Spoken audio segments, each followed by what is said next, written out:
seeing you again, I don't want to cry. It hurts me. It genuinely hurts my heart. Step back from our family. No, we're all family. No, we are in different sides. If you don't feel like we're all a family, maybe you do need to go back to Russia. I really do. I just don't want things to go back the way they were before. Fallouts, tears, and broken relationships. Turns out, for these guys, vacations aren't really all that much fun. So, let's rewind to the start and kick off proceedings with Brandon and Julia. Hello. I come bearing gifts. It's time to have conversation. We're finally on same page. And we're going to Europe? So the last time we saw them, Brandon, in a bid to save his marriage, had quit his job and finally committed to travelling Europe with his wife. But now it's time to break that news to his parents. Now it's interesting that, as always, for as much as Julia hates it, Betty has just let herself into their house, but she is at least carrying a bottle of wine as a peace offering. Yeah, she mistakenly believes that she won the last fight. She was able to convince her son not to go to Europe. So she's now arrived bearing gifts, trying to be nice. But that attitude quickly changes when they notice the mess everywhere. What are you guys doing? They ask. We're packing up because we're going to Europe. You're gonna do it, You huh? didn't mention it. You didn't say for sure you were going to go. I don't know why this comes as such a shock to them, honestly. It's not as if the clues aren't staring them in the face. Literally, there's literally a map of the world on the wall staring back at them. Heck, take a look at what's written on the bag. It literally says France. Like, what more do they need to do to show Betty and Ron how desperate they are to travel? Now, as before, Betty and Ron make it clear they're not on board with this decision. Are you sure you've thought this through? They ask Brandon. And it's at this point, Brandon bites the bullet and tells them he's already quit his job. He's all in on this idea. But that revelation only serves to anger his parents even more. Do you realize how ridiculous this sounds? I know it sounds risky, and that's why we are going to sell, Julia's apartment. But you haven't sold it yet. But you're going to go anyway. Look, it might sound risky, okay? It might not be something that they'd do, but agree with it or not, Brandon and Julia aren't kids. Betty and Ron need to stop treating them as such. Like, they've made their decision, they've booked their flights, they've found a way to pay for it all by selling Julia's apartment in Russia. I feel like scolding them like they're naughty teenagers is all a bit much. But when Ron and Betty find out that they don't even have a set return date, for now their plan is just to go with the flow and return as and when they feel like it. That news seems to tip them over the edge. I can't believe we spent our life teaching Brandon to plan, Do the right things, think logically. and this is not my son. Taught Brandon to do the right thing? Are you kidding me? Like, the way they're talking, you'd think that Brandon has just decided to rob banks for a living or something. Maybe they'd have preferred it if that was actually his decision. Like, what's got into you, they ask their son. How could you be doing this? How could you decide to take such a big decision without consulting us first? I can't believe you hadn't talked to us. I mean, that's just almost This kind isn't of like courtesy. this isn't like you, That's Brandon. what we're doing now.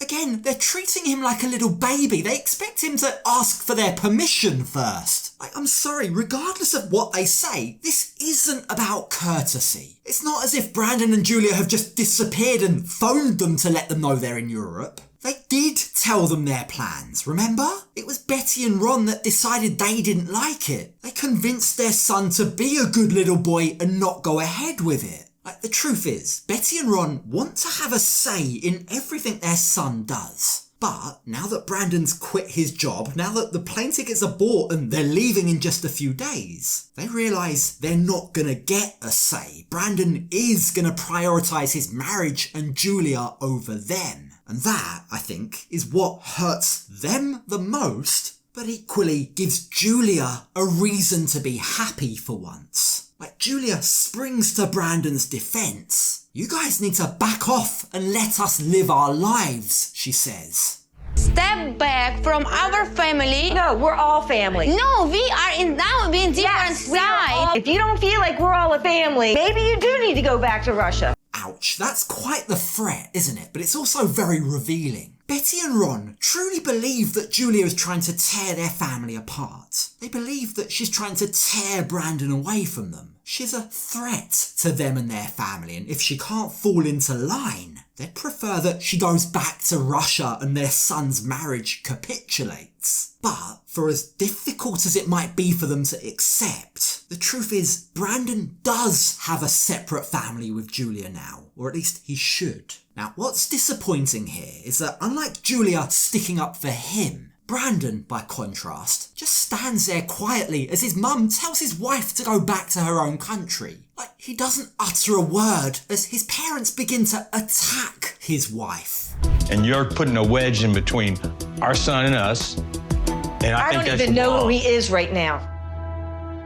All of this overreaction, just because Brandon wants to go travelling with his wife without getting mummy and daddy's permission first. It's crazy. I mean, they're furious that Brandon is listening to Julia. They're so furious, in fact, that they stoop to a really low level. They start using threats and manipulation tactics to try and hurt him. Have a great life. I'm sorry. I can't do this anymore. Have a good Guys, you trip. don't have to leave.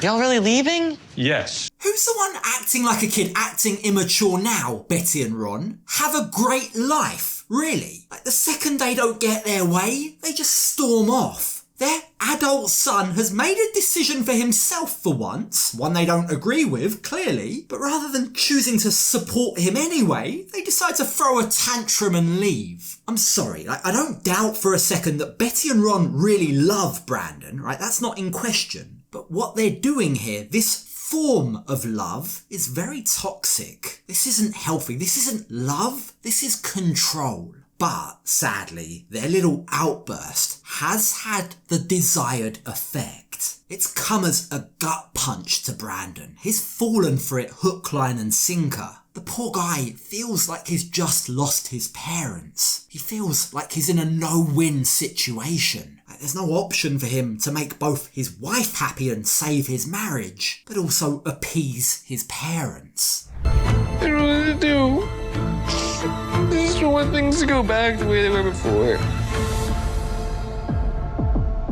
You've got to feel for the guy here. Like, it's not nice seeing him curled up in a ball crying like this. But I feel like someone also needs to shake him and remind him that things going back to the way they were before isn't quite the picture-perfect fairy tale that he seems to be reminiscing about. It's precisely what happened before that's led you to the point that you're at now, the point where your marriage is on the brink of collapse, Brandon. Make no mistake, this here really is a pivotal moment in Brandon and Julia's relationship. If Brandon now caves in and gives in to his parents' demands, if he now decides to back out of his vacation, well, then his parents will be running his and Julia's lives forever, or for as long as Julia sticks around. He needs to stick up for himself. He needs to stand his ground and teach his parents a lesson. Now, speaking of learning lessons, over at the couple's getaway, we join them as things are very tense in the hot tub after Jovi still doesn't seem to fully understand why telling his wife she used to look, quote, the f***ing worst was a hurtful comment. I did not mean to upset her, and I think y'all have that wrong. You thinking I'm saying something to mean she looks ugly?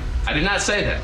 But Joe, I did not mean to that. a woman's ears, that's upsetting. That's fine. Whether or not it was his intention to hurt her shouldn't really matter. He did hurt her. What he said was hurtful. He doesn't seem to get that. Like, even when he goes after his wife, when Libby prompts him to go and check how she is, Jovi still tries to excuse what he said rather than just apologising again. It's left to Yara to try and spell out to him exactly why this hurt her so much. I didn't choose the way I was born. I understand. Listen, I don't want you to think that I was saying you're ugly or something. Understand? I think now I am beautiful. I think before maybe I wasn't. Her appearance was, and clearly still is, a very big insecurity for her. Jovi should know that. He should know that she's been going to therapy for 10 years to deal with this. There's just no world where making fun of her, bringing it up in that way, was ever going to be okay. Now, Yara begs him to just drop this. Don't bring it up again, she asks. And although they do eventually go back to the hot tub to join the rest of the group, the mood has well and truly been killed for everyone. Everyone makes their excuses and heads off up to bed to have some fun alone. Or relax, as Andrei puts it. You know, relax. Oh, okay. All right, well, y'all have fun relaxing. It's gonna be a hard night for me. Honestly, what is it with this guy? He can't stop putting his foot in it, can he? Now, back in their room, Libby and Andrei discuss what just happened. These people are all weird, says Andrei, and they talk about me. They think that I'm the dick. Jovi's much worse. The guy, he's so insecure. It's his insecurity that causes him to constantly take jabs at Yara's appearance, he theorizes. This woman is like, like a different league than this guy. Look at his face. Babe, he won that woman, by his money. Only Andrei can defend a woman by saying she's better than her husband, but also in the same breath call her a gold digger and piss off his own wife as well. Like, just look at Libby's face there. I don't think she's too impressed with her husband talking about how beautiful Yara is. I mean, whatever this guy has, it's a talent. And they call you the dick and the horrible man. Yeah, who's a f***ing dick now? I wouldn't get too ahead of yourself, Andrei. You are still a dick. And also, mate, look in the mirror. I don't think you're that much better than Jovi yourself. Still, speaking of Jovi, back at the hot tub, Jovi thinks that Yara needs to just snap out of it. I said what I said, I've apologised, we need to move on, he says to her. But the way he expresses this, his frustration, only serves to amp up this situation even more. It's just causing even more tension. I come to this trip worried about Loren and Elizabeth's drama, and now the biggest issue, maybe even between me and Jovi. So far on this vacation, yeah, that is exactly what's happened. It's Jovi who's come out looking the worst, and it's Yara and Jovi's marriage that's the one under the most strain. Now, the thing with Jovi, as we've seen many times before in the past, is when he doesn't get his way, when Yara doesn't just drop it and forgive him for putting his foot in it again and again and again, Jovi throws a tantrum, he's the one that gets angry, and inevitably he finds himself turning to alcohol. Like, the guy never seems to learn his lesson, does he? Getting drunk only ever lands you in this mess in the first place, Jovi. I'm tired of arguing. Yeah, It's enough. I'm gonna go to the bar. You can go to the room if you want to. That's fine. Okay, go to the bar. That's fine. Now, when we join everyone the next day, the guys and girls have split up. The guys have decided to go snowmobiling, and the girls have opted for a less adrenaline-filled day by going shopping. For Yara and Jovi, I think that's probably for the best. They do both need their own space right now, and Yara needs to find a way to get back into good spirits. I love shopping, she says. Shopping is the best. It's way better than what me and Jovi have. If you buy a Rolex or have sex, what will be better feeling? A Rolex, probably. Yeah. That's what I say. Because it lasts longer. That's what I say. Yeah, that doesn't say much about the state of her marriage or her sex life, but at the same time, it's also quite difficult to argue with that logic. I can kind of see where she's coming from here. Now, Yara's pearls of wisdom and her take on things seem to be exactly what's needed to get the group laughing. Like, Libby and Loren actually appear to be getting along. But when asked about how everything's going between her and Andrei at the moment, Libby can't pass up the opportunity to make it clear, at least in her mind, her relationship is the strongest here. We've managed to put all of our issues aside. We're doing great in every department, she says. How are you guys doing? We're good. And I think this trip came at a good time because it's helping us kind of just put it aside, That's great. We a lot. Maybe that's a bit too much info, but it does help to keep the mood light. Again, everyone's laughing, and Yara can even see the funny side when she admits me and Jovi don't really have much sex at the moment. Who could have guessed? Having to put up with Jovi and constantly being insulted all the time doesn't exactly put her in the mood. Do you have fun? I don't. You just say no and just go shopping? Yeah.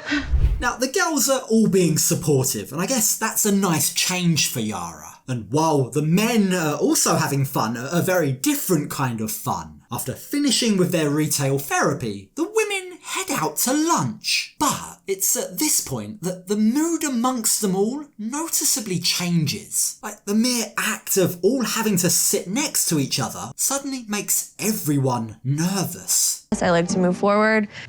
So hopefully everyone else is on the same page with that, because I'm only interested in a good time. And I don't want to fight unless I really need to. The way she said that doesn't exactly completely rule out fighting though, does it? That's very much a, I'll go there if I need to, but I very much hope I won't have to. Now, Elizabeth does admit it's good to see Loren. It's awkward, but I'm happy to see that she's doing well. But Loren doesn't quite feel the same. For her, seeing and spending time with Libby again has brought out quite the opposite reaction. Seeing you again, I don't want to cry. It hurts me. It genuinely hurts my heart. Check out Libby's face here. She really doesn't seem to care all that much that Loren is getting emotional. I mean, judging by her face here, I think it's safe to say she's very sceptical. I don't think she believes that Loren's emotions are real. She thinks this is fake. Now, Loren goes on to say that the situation they're in right now hurts her. It hurts that she can no longer trust a lady that used to be her best friend. But Libby isn't buying it. What do you mean by that? She bites back. What did you not trust me about exactly? Oh my God. What? Airing that Alex body shames me in public? Loren is clearly still angry about what Elizabeth said. But more than that, more than just what she said, she's angry at what she believes was a betrayal of trust. Libby must have told Andrei what I told her in confidence, in private, she says. I'm not buying their story. Remember, Andrei claimed that he'd read that message as he was going through Libby's phone without her permission. But Loren doesn't believe that story. That was a message I'd sent 2 years ago. I just don't believe that Andrei sat there going through 2 years worth of our messages, she says. Now, Libby can't be bothered to even argue this anymore. Ask him yourself, she says. Speak to Andrei about this. And while Loren says that she intends to, for now, thankfully, they do move away from that topic of the message. I care about you. I care about you too, Loren. More than you think. And the fact that you think that I'm malicious or would do anything really hurts me. Look, the words they're saying sound nice, but clearly the tension is building here. Like, both are saying that they care about the other, but they're almost using it as a weapon to justify why the other one hurt them. Like, Elizabeth can't really believe how quickly their friendship ended if Loren does or did care about me as much as she says she did. Now, Yara, sensing the animosity rising, quickly steps in to try and prevent this getting out of hand. You guys, this is going to the wrong way. I think we just need more time for healing. Y'all don't have to be friends. Let's just enjoy ourselves. This is so stupid. Like, what the... Translation, shut up and stop fighting, please. I think the poor lady has enough on her plate already dealing with Jovi and all of their fights. Now, while this does, for now at least, have the intended consequence, something tells me the peace isn't going to last much longer, especially if Loren intends to follow Libby's advice and confront Andrei about the messages. Yeah, enjoy your snowmobiling while you have the chance, boys. I get the feeling this uneasy truce isn't going to last for too much longer.